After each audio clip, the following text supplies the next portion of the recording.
Hello everyone, and welcome to my Bold and Beautiful Today channel. I hope everyone is having a wonderful day.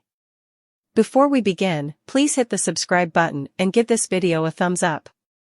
Deacon goes frantically on a bewildered Carl, and Steffy gets big news Monday, April 8, 2024 moment on the Bold and the Beautiful. Cleric demands answers, Deputy Chief Baker visits Steffy, and Finn asks a favor of Hope.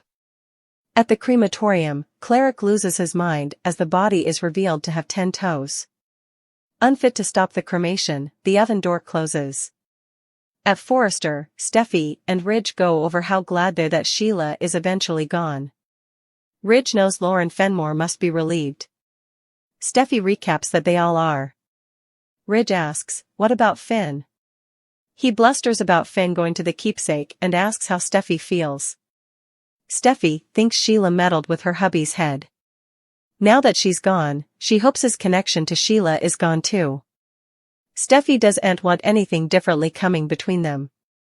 There's been so important drama, and it's time to move on with their lives. She recalls pecking Sheila, and Ridge assures her she did the only thing she could have done. Just also, Deputy Chief Baker walks in. He's glad Ridge and Steffy are both there. We need to talk about Sheila Carter. At the keepsake, Finn stands looking at Sheila's print. Hope says, you know you not like her. He's kind, minding, and compassionate. Finn's just trying to make sense of his equivocal feelings. He thanks Hope for being there and letting him open up. Hope reminds him, you said you'd no way judge me, so I am not judging you. Finn tells Hope she's one of the least hypercritical and nicest people he knows. She laughs that Steffy thinks she ruined Thomas' life. Finn thinks Thomas will be fine and that she did the right thing by turning him down. Hope just wanted to take her time and do effects right. Her mama has been married more times than she can count, and she didn't want that for herself. He asks if there's a chance for her and Thomas. She isn't sure, but right now she's concentrating on her line and her little girl. Finn says that sounds good to him. At the crematorium, Cleric is unfit to indeed form coherent words as he freaks out. He screams at a shaken Carl that his eyes are playing tricks on him. I saw Carl hightails it out of the room to get him some water as Cleric riots, I swear I saw 10 toes in there. Deacon Carl B&B at the keepsake, Finn and Hope bandy Beth missing Douglas, who's a million long hauls down. Finn asks if she's upset about the boy. Hope says his stupendous pater will take care of him. Finn thinks Hope set an extraordinary illustration for Douglas. Hope won't put any pressure on him or Thomas and will give them as important time as they need. Douglas asked her for that.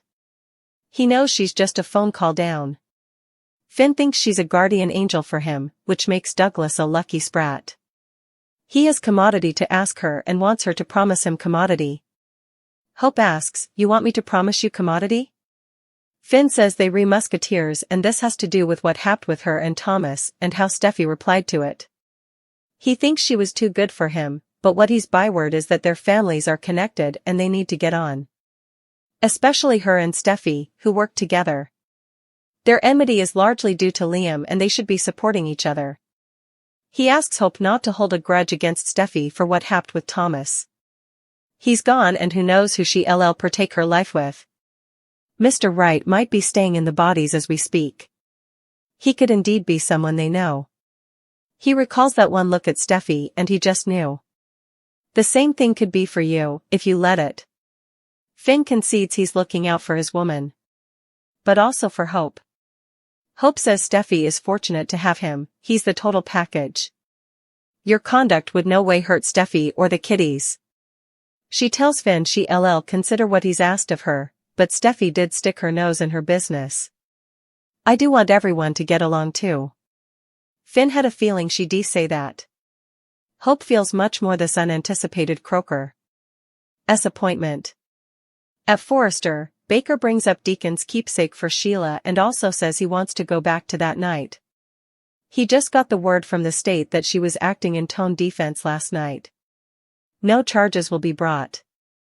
Ridge is overjoyed to hear that everything is behind them. Steffy sighs and tears up. Deputy Chief Baker BNB. Once Baker's gone, Steffy and Ridge grasp. They agree the only good thing Sheila ever did was give birth to Finn. Ridge sensations about the effects she's done, including cutting off one toe to fake her own death by bear. Who does that? Steffy was so grossed out by the toe. Ridge tells his son they no way have to worry about nine-toed Sheila ever again. In the crematorium, Deacon agonizes and sings songs, 10 toes, 10 toes. That wasn't Sheila. There were 10 toes in there. Carl reappears with water. He's sorry that Cleric is replying this way, occasionally it's stylish if loved bones. Aren't then. Deacon bellows, there's 10 toes in there. Carl thinks it's stylish. He goes home. You feel veritably agitated and worried. Cleric screams that he's veritably agitated and worried. Grabbing Carl by his lapels, he demands answers. I suppose I am losing my mind. I need your help, please. Please, help me. Deacon Carl snare BNB. Carl needs Cleric to calm down first. I can't have you grabbing me. Cleric lets go and Carl campo the mug of water. Deacon seethes, I need you to tell me what's going on. Carl looks mystified as Cleric hollers, what's going on then, man? Tell me. Deacon asks, what if that wasn't Sheila? He knows Carl fixed up the body, but did he add an accessory? Specifically, a right middle toe. Sheila was missing a toe. Carl gops, absolutely not. We'd no way do anything like that. He gets a call and brickbats out. Cleric murmurs, my eyes are playing tricks on me. He flashes to seeing the 10 toes and whispers, 10 toes, 10 toes. I don't watch what you say, I saw 10 toes. Indeed, though the bold and the beautiful tried persuading us that Steffy killed Sheila, we weren't induced. And no quantum of Deacon and Sheila flashbacks, or monuments that Finn and Sheila had a connection was going to do it. The show eventually dropped the verity at the end of the Friday, April 5th occasion. The Sheila that got cremated had all her toes complete. Sheila's alive did nothing check the whole 10 toes situation right after Sheila failed? Formerly again, Deacon Sharp lived up to this last name. At the crematorium, he duly suffered for his fiancée complete with flowers, gashes, and flashbacks. Also, the cremation started. And as the body entered the incinerator, the distance that covered Sheila slipped. Supposedly, the real Sheila didn't count on Deacon's love for her to follow her body to the crematorium. However, perhaps she'd have clued him in, because he incontinently knew that wasn't his Sheila when he described 10 toes rather of 9, if she had. Now, the shocked eatery proprietor will spread the news, informing all her adversaries that they still need to watch their tails. Last night, the bold and the beautiful supervising patron, Casey Kasperzik, teased Moment's occasion on social media.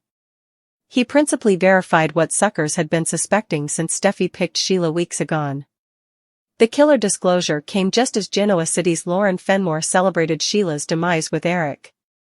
She also offered support to Steffy because they both understood why Steffy didn't need to feel an ounce of guilt over what she did to Finn's bio mama.